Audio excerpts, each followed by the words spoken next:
No one saw this coming. Not the engineers, not Charles Leclerc, not even Ferrari's own strategy department. It started off like any other weekend at the Canadian Grand Prix. The weather was stable, the atmosphere calm, and the paddock routine. Ferrari looked composed, with both drivers ready to gather data and build momentum. Leclerc, still the team's pride, had confidence in the setup. Hamilton, meanwhile, was quietly adapting, logging laps, experimenting with the SF25's balance. But then came FP2 and everything changed. What looked like just another data run turned into something much more. The telemetry data from Hamilton's car wasn't just good, it was surgical. Smooth, decisive, almost too perfect to believe. Through every braking zone, every throttle input, every corner rotation, the numbers told a story words couldn't. Engineers crowded around the monitors, watching the live data in silence. Sector after sector, Hamilton wasn't just quick, he was redefining what was possible in that car. In areas where the SF25 had struggled all season, like rear-end stability in low-speed corners, Hamilton found grip where there wasn't supposed to be any. By the time the run ended, the atmosphere inside the Ferrari garage had shifted. No one said it out loud, but everyone felt it. This wasn't just about performance, it was about leadership and control. Leclerc watched the numbers come in.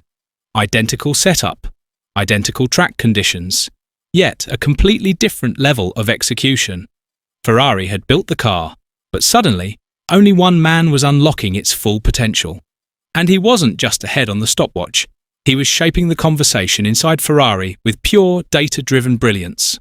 Coming into the weekend, everyone expected Leclerc to lead the charge for Ferrari.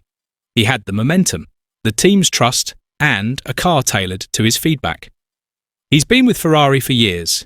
He knows how the engineers think, how the SF25 reacts under pressure.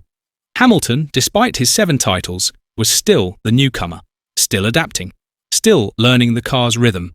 It was only his 9th race in red. Most thought he was still in transition. This was supposed to be Leclerc's weekend, his circuit to shine on. The team had quietly lined things up for him. Cleaner run plans, priority in debriefs, every sign of a led driver. But Friday changed everything. Hamilton's FP2 run shook the very foundation of that internal structure. The SF25, which had looked nervous all season, suddenly looked calm under him. Every line, every acceleration point, smooth, controlled, as if the car had been built for him. The engineers didn't need to say it. The numbers spoke. In a team where dynamics are everything, expectations no longer matched reality. Leclerc wasn't the only driver Ferrari looked to for answers. With Leclerc out of FP2 after a crash, all eyes shifted to Hamilton. It was supposed to be a quiet session. Solo laps, tyre checks, nothing dramatic. But when Hamilton rolled out, something felt different. Ferrari's usually composed engineers were glued to their screens. At first, it was curiosity. Then the data started pouring in, and silence followed. This wasn't just smooth driving, it was something else. In braking zones, especially turn 3, Hamilton was going deeper and later, but the car remained stable. No twitching, no lockups, no corrections. Absolute control. Out of turn 10, the throttle traces were even clearer. On the power earlier and more confidently. No lift, no hesitation. His application looked robotic, precise, like he was wired into the car. It wasn't flashy, it was devastating. And then came the genius, his ERS deployment. Most drivers spread their energy evenly. Hamilton didn't. He backed off in Sector 2, looked like he was coasting. But it was strategy. He saved battery and unleashed it in Sector 3. Nearly 3/10 gained in one move. He blasted down the straight through the chicane with more power than anyone expected. That kind of thinking isn't instinct, it's understanding. Meanwhile, Leclerc's garage told a different story. Same setup, same downforce, same engine modes. But the lap traces, totally different. Leclerc was making corrections, adjusting mid-corner, fighting understeer where Hamilton wasn't. It wasn't that Charles drove poorly. He didn't. Hamilton just executed better, cleaner, sharper. In F1, where tenths matter, execution is everything. The difference wasn't in the car, it was in the driver. By qualifying, tension inside the Ferrari garage was thick. Engineers spoke less. Mechanics double-checked everything. Leclerc was back, trying to reset. But something had changed since FP2, and everyone knew it. Q3 arrived, and both drivers had the same tools. But only one was in complete control. Hamilton's cornering speed through turns 7 and 8 was up to 6 km/h faster than Leclerc's. That's not just talent, it's precision.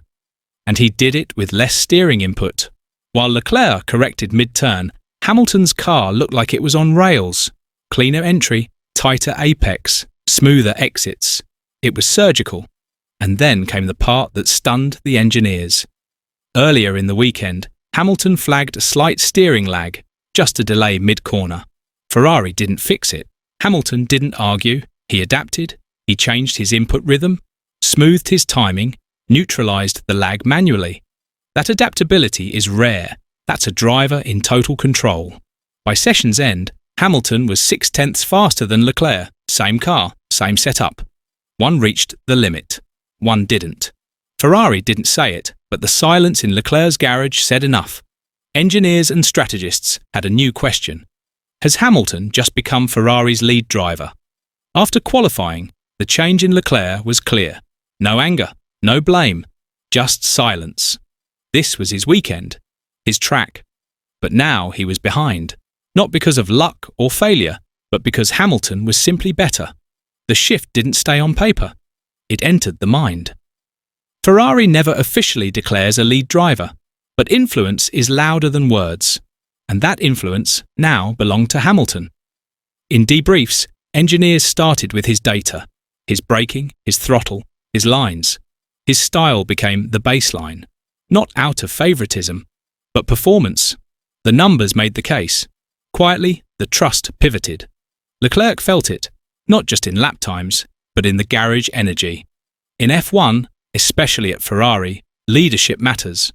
When engineers ask, "What did Lewis do?" instead of, "How do we fix Charles?" the power dynamic shifts. And that shift was underway. The edge, the calm, the influence, it all pointed to Hamilton. What happened in Canada wasn't just one session. It was a shift in Ferrari's thinking.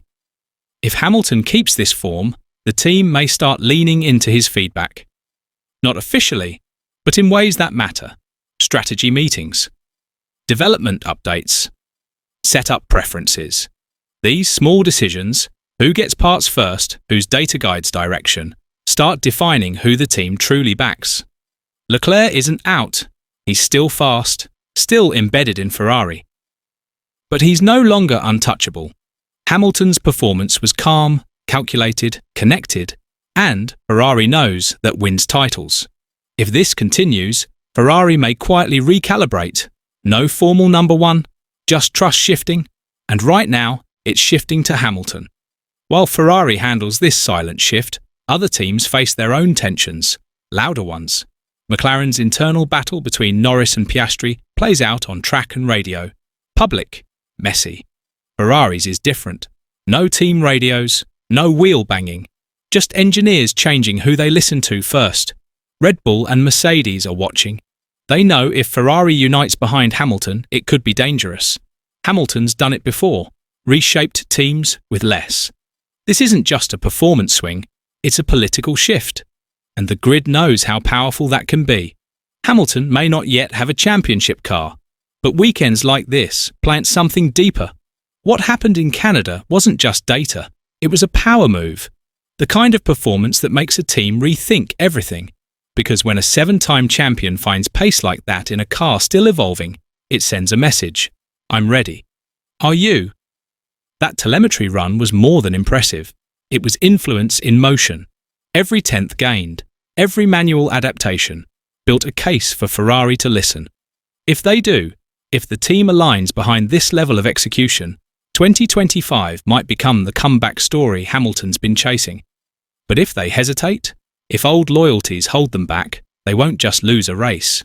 They'll lose time, momentum, maybe even the title. Because in Formula One, the numbers never lie, but sometimes they do change everything.